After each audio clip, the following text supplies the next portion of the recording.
Buenas tardes y bienvenidos al séptimo webinar de la Liga SEGRAM.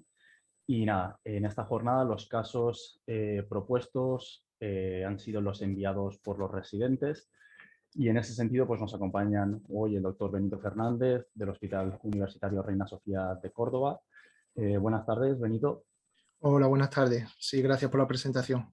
Benito es el ganador del mejor caso clínico enviado por extrañas certificaciones que ya habréis visto y por ello tiene la inscripción gratuita al 37 Congreso Nacional de la SERAM de 2024. Repito, es el de 2024, no nos confundamos. Y después tenemos también al doctor Miguel Ángel Gómez del Hospital Universitario Ramón y Cajal de Madrid. Buenas tardes, Miguel Ángel. Buenas tardes, ¿qué tal? Y él ha sido el ganador del segundo mejor caso, seleccionado por el jurado, por el caso lesiones quísticas cerebrales, solitarias o no solitarias.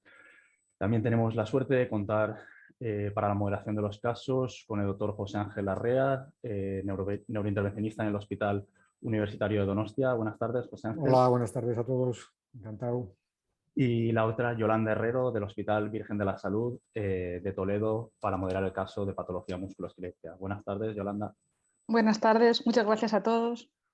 Bueno, ya estamos todos presentados, ya nos conocíamos y nada, pues cuando quieras, Miguel Ángel, puedes pasar a presentar tu caso y a compartir pantalla y después pasamos al próximo. Vale, muy bien. Bueno, soy Miguel Ángel y soy residente de tercer año, casi R4 ya, del Hospital Ramón y Cajal de Madrid. Y bueno, yo soy del equipo Ramones, que le mando un saludo a todos y a mis compañeros de Ramón y Cajal y vengo a presentar un caso que se llama lesiones quísticas cerebrales, solitarias o no. Este caso lo protagoniza un paciente de 31 años que llegó a nuestro servicio de urgencias procedente de Ecuador, que había llegado hace 2 meses, y viene por un episodio de desorientación y cefalea que se prosiguió con un cuadro de crisis tónico-clónica y con alucinaciones visuales y auditivas después de la crisis. Entonces, el paciente se manejó de forma conservadora debido a la agitación en la urgencia, se ingresó y se les realizó una resonancia al día siguiente. Estos son los hallazgos de imagen. Vemos 2 secuencias T2, potenciadas en T2, las 2 en plano sagital y en las 2 llaman la atención 2 lesiones quísticas, una de ellas ubicada en el lóbulo occipital derecho y otra en el lóbulo parietal derecho. Son lesiones que, aunque no vemos bien porque son pequeñas, son de pequeño tamaño, son quísticas, presentan una pared relativamente fina y regular, hipointensa en T2, y el contenido es marcadamente hiperintenso en T2. Es, digamos, equivalente al líquido cefalorraquídeo. Estas 3 imágenes, que son unos planos axial y coronal, también en secuencias potenciadas en T2, objetivamos otra lesión, una tercera lesión, en este caso de mayor tamaño, también de naturaleza quística, que muestra una pared más evidente que en el resto de los casos, digamos más gruesa, también hipointensa en secuencias potenciadas en T2. El contenido es igualmente hiperintenso en T2 y vemos que además dentro se objetiva una estructura de morfología tubular, que vamos a ver mejor en las siguientes imágenes, morfología tubular que se encuentra anclada o que depende del margen superior de la pared. Si nos fijamos bien en las primeras lesiones, en las 2 primeras podemos observar en su interior también una pequeña estructura más hipointensa en T2 en el interior de las lesiones, ¿no? Como característica diferencial, esta lesión temporal derecha también muestra un halo de edema vasogénico, que como vemos respeta la sustancia gris. Vale, pues estos son lesiones quísticas, en este caso múltiples. El diagnóstico diferencial se puede realizar de diversas formas. La doctora Osborne en un artículo antiguo lo plantea por localización, que como vemos dividida entre extraxiales y intraaxiales y luego si son superatentoriales o infratentoriales, o por las características de la lesión, en el caso de que, por ejemplo, presenten un realce en forma de anillo, ¿vale? En nuestro caso presenta poco debate, porque muestra un hallazgo patognomónico. Ese hallazgo patognomónico es que en el interior de la lesión hemos visto esa estructura tubular que dependía de la pared del quiste, ¿no? Estos hallazgos son clásicos y característicos de la neurocisticercosis, en concreto la forma parenquimatosa, que tenemos ahora que hay dos formas, ¿no? Entonces estamos ante un caso de neurocisticercosis parenquimatosa. Vamos con la discusión. Voy a hablar brevemente de la patología. La neurocisticercosis es una enfermedad que se encuentra provocada por el parásito Taenia solium. Este parásito se puede adquirir de dos formas: mediante la ingestión de los cisticercos en la carne poco cocinada, en ese caso tenemos la teniasis intestinal, o también se puede adquirir mediante la ingestión de huevos en alimentos poco cocinados o mediante transmisión fecal oral.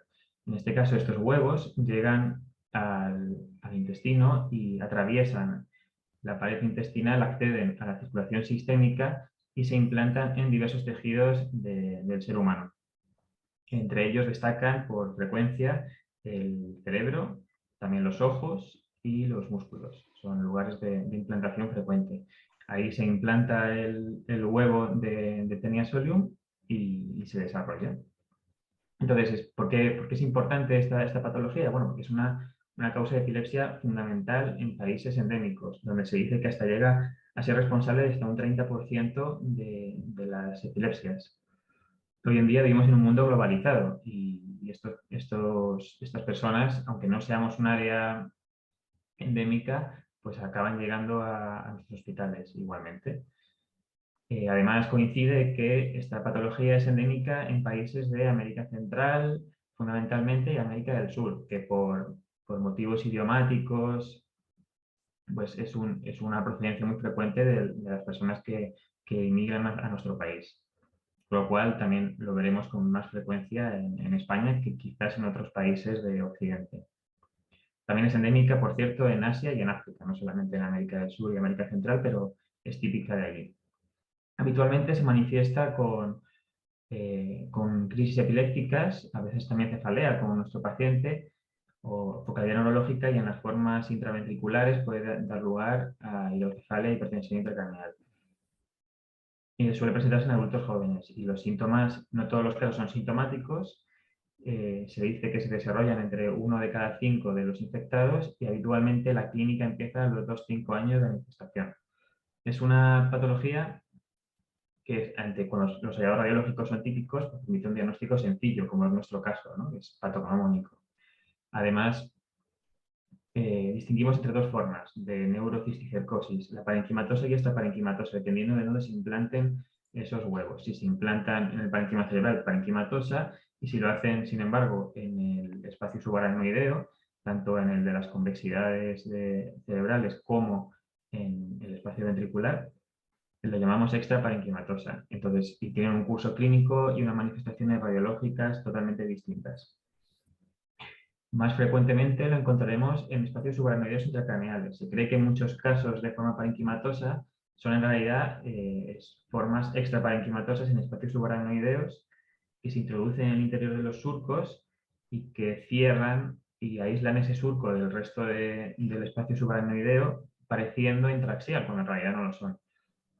Después de las formas subaracnoideas encontramos las formas parenquimatosas como segundas más frecuentes, y luego tenemos las ventriculares, que son bastante particulares, no solo por las características radiológicas, sino por las posibles complicaciones, ¿no? Como esa hidrocefalia no comunicante, como he mencionado antes.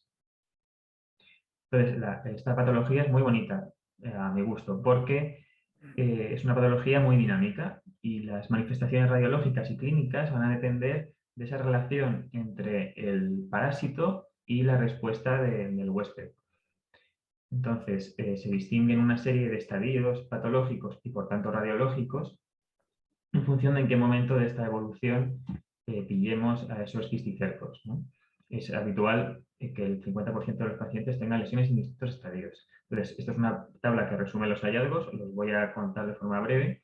La historia natural de la enfermedad es que, bueno, llega el huevo eclosiona, la larva a través de la circulación sistémica llega al parénquima cerebral y se implanta. En ese momento, a veces, podemos ver un poquito de edema en la implantación. Todavía no se ve la larva porque es demasiado pequeña para la resolución de las resonancias que usamos habitualmente, pero podemos ver un poquito de edema de implantación. Entonces, ese cisticerco se implanta y empieza a desarrollar una vesícula. Una vesícula con una pared que pretende defenderse de la respuesta inmunitaria del hospedador. Esta es la fase vesicular. En esta fase veremos quistes que tienen una pared fina, la pared no realza tras la administración de contraste, el contenido es similar al del líquido cefalorraquídeo, es un contenido líquido, y en algunos casos podemos ver el escólex, como en nuestro caso, y a veces no, que ahí plantea un diagnóstico más complejo. Este escólex además puede presentar restricción a la difusión. Después comienza la respuesta inflamatoria del huésped contra el parásito. Esto suele ocurrir en torno a los 2-5 años de la infección. Entonces aquí la larva, la vesícula, empieza a degenerar y vemos cómo el contenido del quiste ya deja de ser tan similar al líquido cefalorraquídeo y puede bajar la señal en secuencias potenciadas en T2 y subirla en secuencias potenciadas en T1. Además vemos que esa cápsula realza y empieza a aparecer un hallazgo característico de esta fase, que es la presencia de edema perilesional, que traduce esa respuesta inflamatoria contra el parásito. Entonces este quiste, a lo largo del tiempo, según va progresando la respuesta inflamatoria, va degenerándose hasta reducir su tamaño y quedarse en forma de pues, un granuloma. En este caso la lesión la veremos como una lesión nodular y generalmente hipointensa en secuencias potenciadas en T1, que tiene un realce tras la administración de contraste. A veces es el realce nodular, otras veces puede ser en anillo, pero es menos frecuente y llamativo que en la fase vesicular coloide. Y luego este nódulo finalmente se acaba calcificando. Ya la inflamación crónica acaba por destruir el parásito y quedan calcificaciones como remanentes. Entonces, bueno, en nuestro caso es un caso particular porque, bueno, aunque tiene lesiones más típicas como la parietal o la occipital que veíamos antes, justo una de las lesiones, la temporal derecha, la hemos pillado en ese momento exacto en el que la respuesta inflamatoria es más marcada contra el parásito.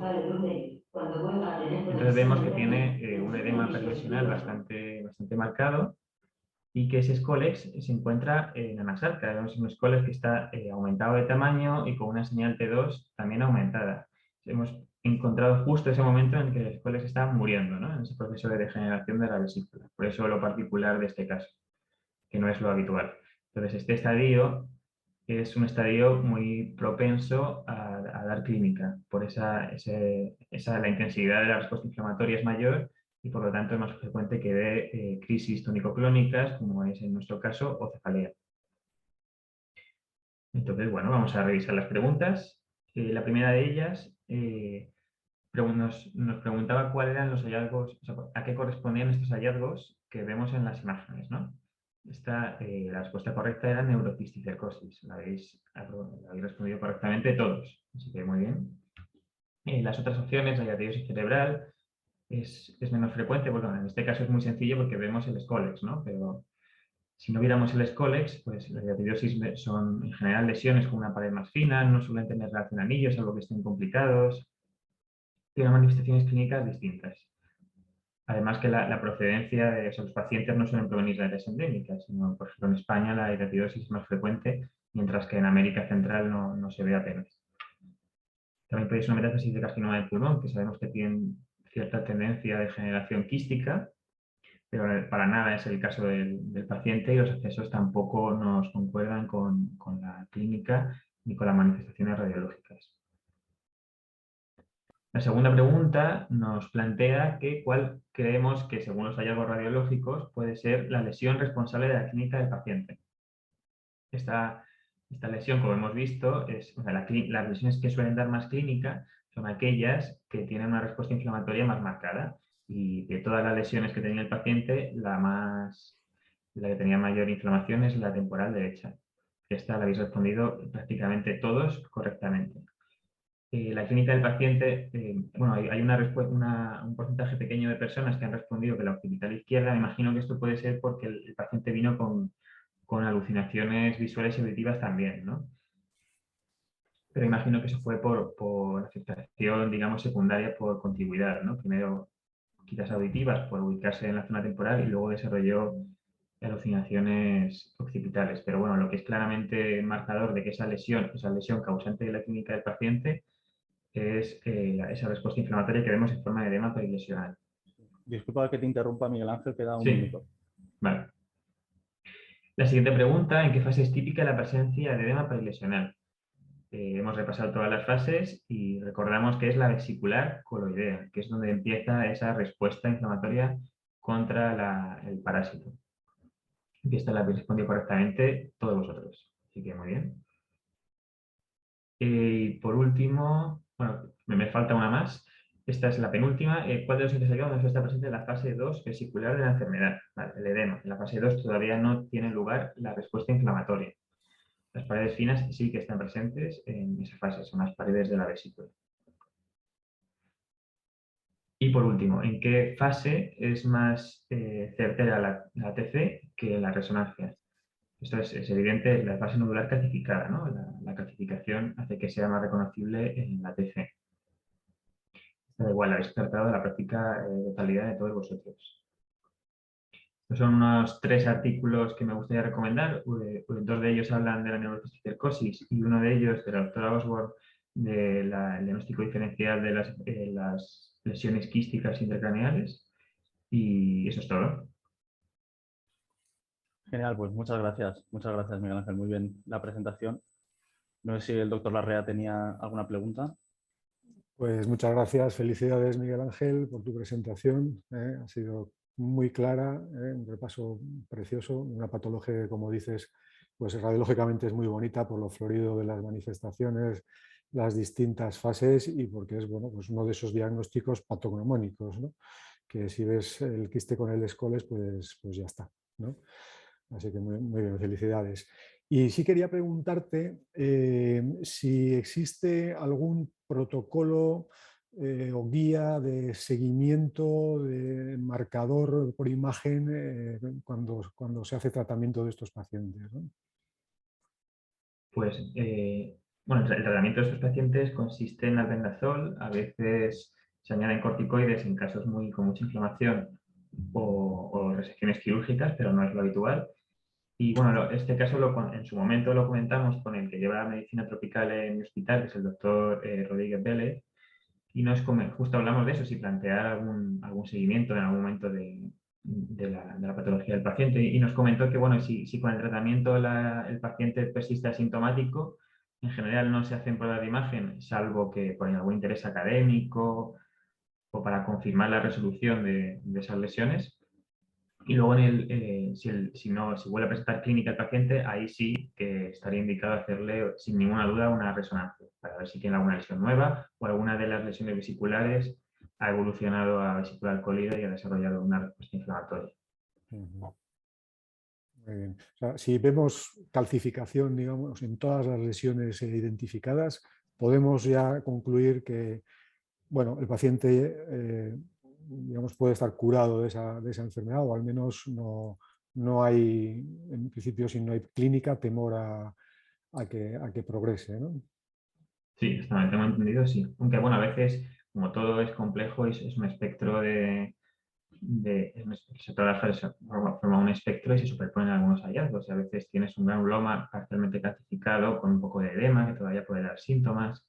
Pero sí, si está todo calcificado y no hay edema, hasta donde yo sé, no se puede considerar resuelta la enfermedad. De acuerdo.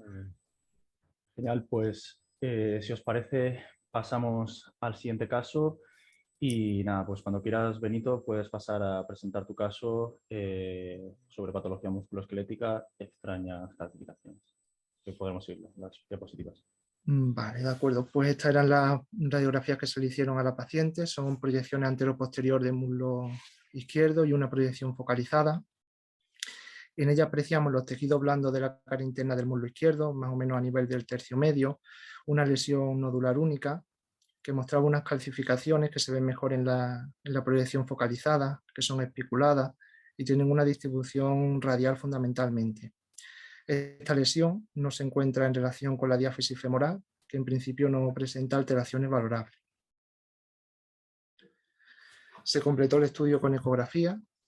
Aquí tenéis las imágenes en modo B doble color y pulsado, y en la que la lesión en cuestión se corresponde con una lesión intramuscular sólida que tiene una morfología ovalada, es más o menos bien delimitada, como se muestra en la imagen, intramuscular, de unos 3,5 por 2 centímetros de gen máximo, y la cual presenta una estructura heterogénea con áreas hiperecogénicas en su espesor, que dejan una sombra acústica posterior en relación con calcificaciones.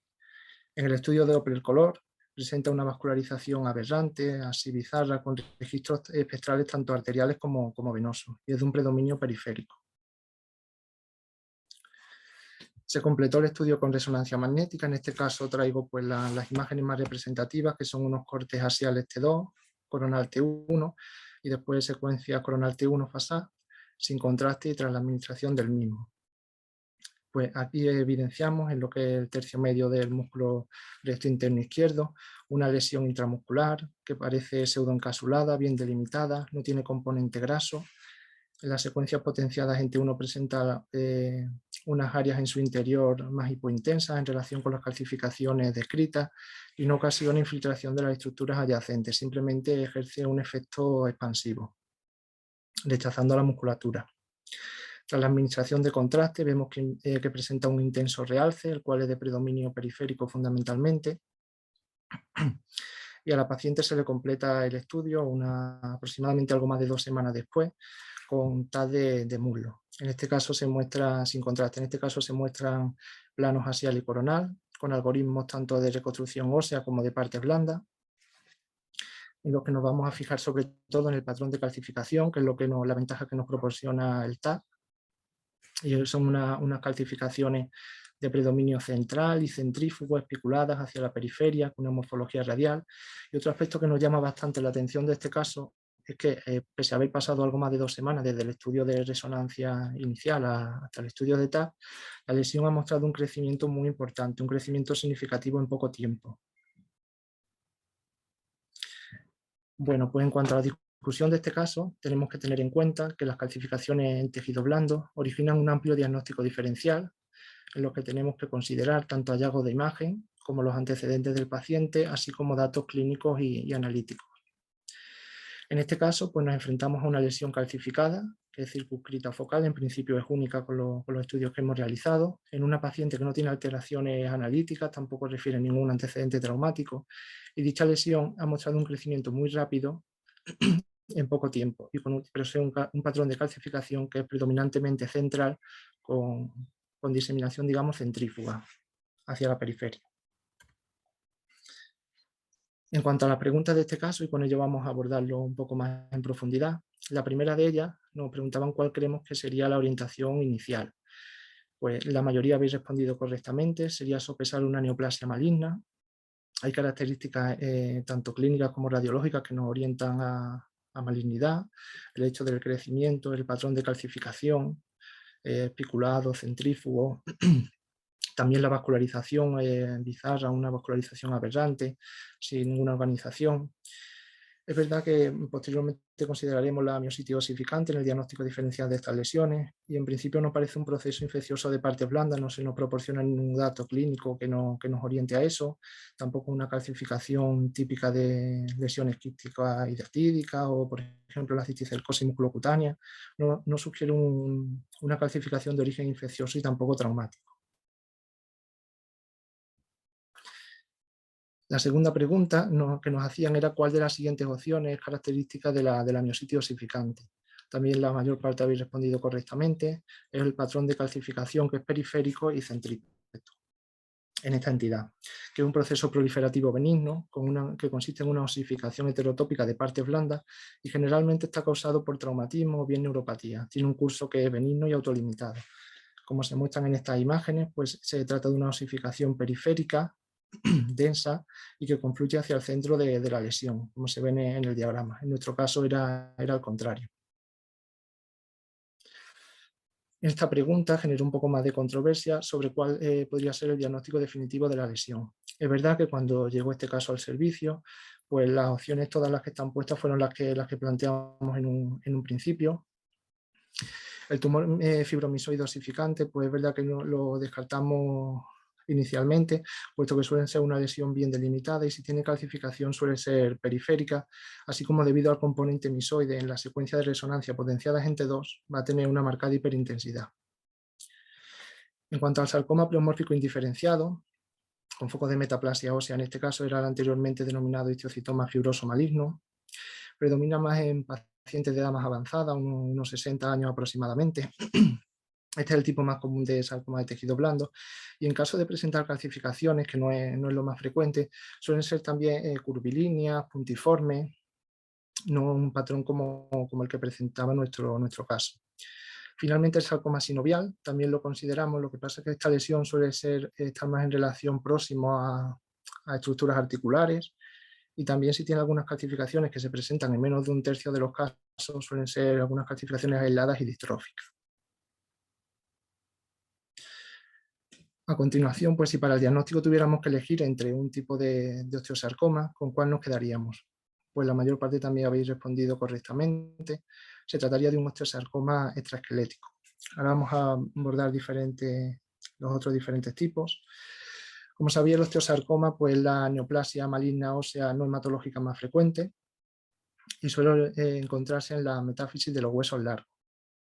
La mayoría son centrales. De ello el más frecuente es el osteosarcoma convencional de alto grado, el más conocido, aunque hay otras variantes como el telangiectásico en las que no vamos a entrar. En cuanto al osteosarcoma yuxtacortical, en él distinguimos varios tipos. El osteosarcoma parastal, este se origina de la capa externa o fibrosa del periósteo y se extiende a partes blandas, no ocasiona reacción perióstica. El osteosarcoma periostal, este se origina en la capa interna del periósteo y ocasiona una reacción perióstica que es la responsable de lo que se denomina el triángulo de Codman. Finalmente, también hay que considerar el osteosarcoma superficial de alto grado. En este caso, pues se origina de la superficie ósea, tiene una importante afectación circunferencial del hueso, con afectación también de partes blandas. Y finalmente hay otra entidad que es la que nos corresponde a nosotros, que es el osteosarcoma extraesquelético, una entidad poco frecuente. El tumor maligno mesenquimal raro, sin relación con el hueso, predominan miembros inferiores y clínicamente se presenta como una masa de partes blandas que muestra crecimiento, pudiendo acompañarse o no de dolor. Tiene mal pronóstico, con afectación metastásica fundamentalmente a pulmón y recidiva local frecuente. Esta radiografía de tórax corresponde a nuestro paciente en un seguimiento en el que se aprecia porque han aparecido nódulos pulmonares calcificados bilaterales en relación con afectación metastásica. En las pruebas de imagen de los osteosarcomas extraesqueléticos se presenta en radiología, como hemos visto, como una masa de partes blandas con calcificación. En TAC vamos a abordar mejor este patrón de calcificación, como hemos dicho, una calcificación extensa, a diferencia de las otras entidades que comentamos antes, centrífuga, y tras la administración de contraste tiene un realce heterogéneo. En resonancia magnética se presentan también como masas heterogéneas, bien delimitadas y con calcificaciones, pudiendo acompañarse o no de hemorragia. La última pregunta que nos hacían era cuál sería el manejo más adecuado en este caso. Pues bien, el manejo que se llevó a cabo inicialmente fue realizar una biopsia con aguja gruesa guiada por ecografía y una vez que ya se tiene un diagnóstico de confirmación, que necesitamos de tener un diagnóstico de certeza histopatológico, pues posteriormente se realizó un estudio de extensión y se realizó la extirpación de la lesión finalmente. Este es un artículo que me pareció interesante sobre el abordaje de los hallazgos radiológicos del osteosarcoma extraesquelético. Y bueno, finalmente está la resolución del caso. Darle enhorabuena a todos los participantes y agradecer vuestra participación en estas jornadas. Genial, Benito. Gracias por la presentación. Y nada, lo mismo, no sé si Yolanda tenía alguna pregunta o quería matizar algo. Vale, solo quería, bueno, enhorabuena Benito porque creo que lo has hecho muy bien, lo has explicado muy bien y el diagnóstico diferencial lo has hecho para mi gusto muy bien, enhorabuena. Solo quería, bueno, apuntar un poquito, pero lo has dicho muy bien, que este tumor, a pesar de su tamaño y de lo bien definido que era, tenía también varios criterios radiológicos de malignidad que había que tenerlos en cuenta. Y por eso creo que es bastante importante saberse bien los criterios radiológicos de malignidad, de benignidad de los tumores de partes blandas, porque a veces son muy confusos Este tenía de los dos, malignos y benignos, y aún así, bueno, como se vio luego en el escáner, fue maligno y además muy maligno. Muy bien, muchas gracias. No sé si ha quedado claro. Sí, exacto. Es verdad que este tumor a mí me llamó la atención en un comienzo, que era muy bien definido, pero es verdad que el crecimiento que había tenido, el patrón de vascularización, el realce, todo eso sí Sí. nos orientó más a una malignidad. Sí, muy bien, muy bien. Perfecto. Pues nada, lo dejamos ahí y ya para terminar, pues bueno, este último webinar marca el cierre de la parte clasificatoria de la liga y al final del webinar pues se actualizarán las clasificaciones y aprovecho pues para anunciar a los ganadores de las diferentes conferencias. Y bueno, es que las cosas en lo alto de la tabla han estado muy reñidas hasta la última jornada. Tenéis que tener en cuenta que hemos sumado las bonificaciones por inscribirse los primeros, por el envío de casos, ¿no? Por aquellos casos que han sido enviados y seleccionados por el jurado y también por responder todos los casos. Y bueno, tras ello, en la conferencia SERAM ha quedado como segundo clasificado el equipo Digolgi del Complejo Hospitalario Universitario de Santiago de Compostela y el primer clasificado ha sido el equipo ARNI del Hospital Universitario Arnau de Vilanova de Lleida.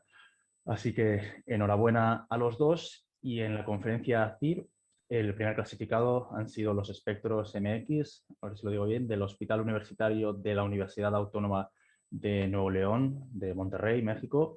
Y nada, pues decirles a estos tres equipos que cuentan con inscripción gratuita y estancia pagada en el hotel para el 36 Congreso Nacional de la SERAM en Málaga y que bueno, que como ya deben saber, pues bueno, pasan a la final presencial que tendrá lugar el sábado 28 de mayo y que además será en el acto de clausura del propio Congreso.